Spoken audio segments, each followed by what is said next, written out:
Hello, my name is Dr. Latasha Palmer, and I'm a school social worker with the Student Support Centers of San Juan Unified School District. Today, I'm going to provide you with a brief professional development tool in order to help foster self-care for teachers. The purpose of this presentation is to help teachers gain a general understanding of self-care and how self-care has an impact on reducing secondary traumatic stress, such as vicarious trauma, compassion fatigue, and burnout. By the end of this presentation, teachers will be able to identify the following: the facts about self-care, why self-care is important, how to recognize signs of secondary traumatic stress and/or compassion fatigue, self-care strategies, and how to incorporate those self-care strategies at home, within your classroom, and within your work environment. Let's talk about the facts regarding self-care. What self-care is not. Self-care is not a selfish act. What self-care is any activity that we do deliberately in order to take care of our mental, emotional, spiritual, and physical health. Let's move into the importance of self-care. Why is self-care important? Self-care is important because we want to retain teachers. We want to provide them with the tools that they need regarding self-care so that it can translate into increased effectiveness in their role within the classroom. We also want to support teachers. We want to be able to enhance their ability to cope with the demands of the classroom. And we also want to foster a culture of community and support for teachers who are working in trauma-adjacent environments. Because professional educators who work with students are impacted by trauma and run the risk of experiencing secondary traumatic stress, which, as we know, is referred to as compassion fatigue or vicarious trauma. Self-care is also important because it has an impact on social connectedness and also in regards to our relationships with others. Youth who have healthy relationships with significant others, such as teachers, and in addition to family and the community, have the following positive trajectory of life outcomes with regards to their ability to deter from deviant behaviors that are precursors to incarceration, and they also have better outcomes with mental health and behavioral health treatment. Self-care is also important because it has an impact on our zone of involvement as professional educators. With regards to the zone of involvement, professional educators can either be disengaged or overly involved while working with their students, while we want to maintain a helping and teaching relationship. So within regards to the zone of involvement, our self-care is so important in order for us to remain balanced. Let's talk about how to recognize signs of secondary traumatic stress and compassion fatigue.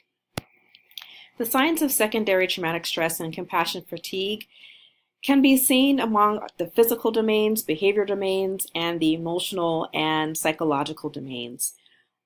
Within the physical domains, we see that some of the main signs of secondary traumatic stress and compassion fatigue exhibit exhaustion, insomnia, and headaches.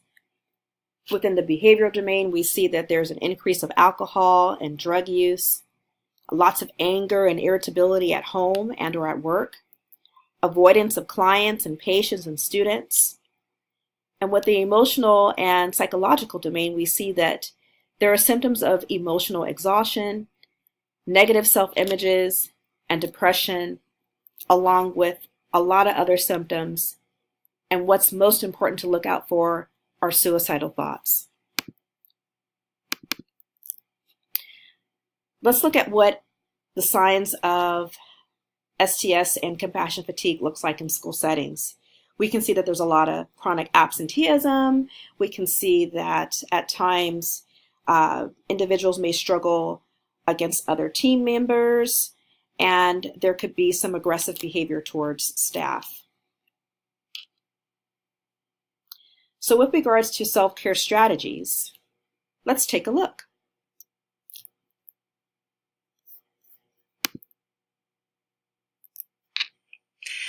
So I said it was simple, but how do we even begin to take care of ourselves? Grab a notebook, start a journal. Tell yourself that you are enough, and do that every single day. Drink enough water, exercise. Practice mindfulness, which is just meditation, which is just sitting still, quietly, for a few minutes. Try yoga. Get curious about your relationship with your phone and social media. Practice random acts of kindness.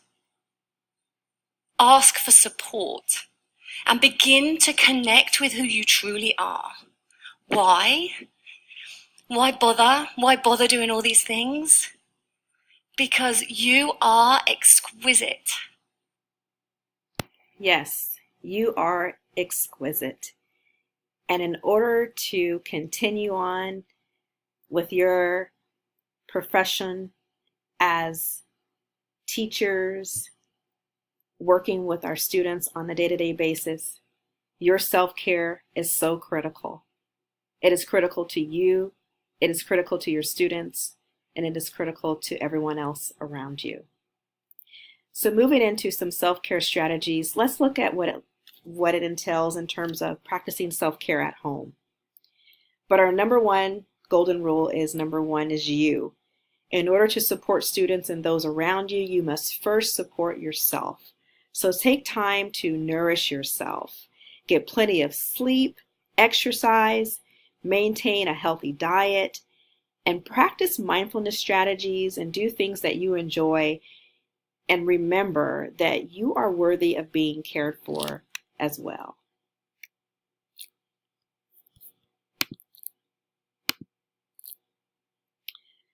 With regards to implementing self-care strategies within the school, you can always advocate for professional development around self-care and mindfulness.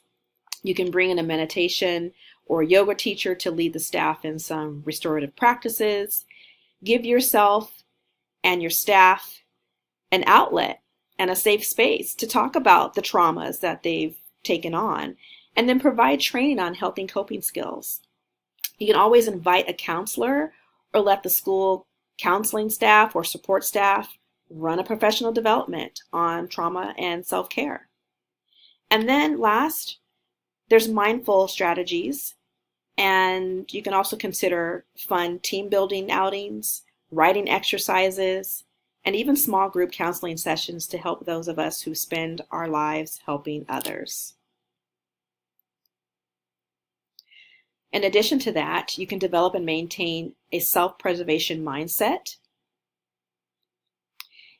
You can help build some healthy emotional boundaries and identify what you wish you could do versus what you can actually do. You can also build a strong peer network and identify an accountability partner. Work to cultivate a school culture where supporting each other is the norm.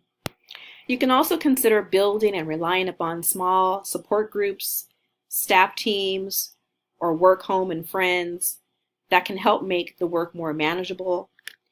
You can also take a walk with a colleague during your prep and begin your meetings with some breathing exercises. And you can also take time to compliment the efforts of others. And again, positivity is contagious, and peer support makes a strong foundation for your hard work. Once again, I'm Dr. Latasha Palmer, school social worker with the Student Support Centers of San Juan Unified School District. Thank you so much for your time and your level of engagement and participation within this brief professional development tool in order to help foster self-care for teachers. Should you be interested, there's additional resources and information for you, and I will also be sure to include attachments within this presentation for you. Here's my contact information should you have any further questions. Again, thank you for your time.